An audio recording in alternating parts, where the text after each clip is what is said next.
In conclusion, in this course, we've seen various elements of methods for you to be able to output your content.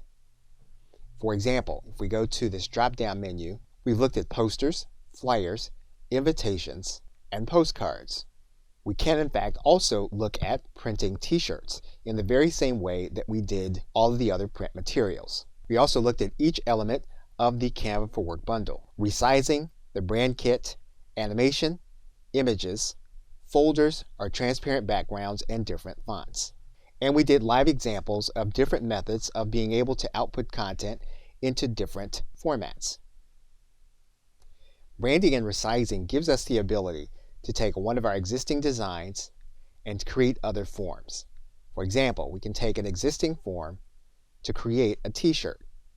We can then resize the design and make it available on a t-shirt. And we can order in various quantities. We've also looked at how Canva works with teams.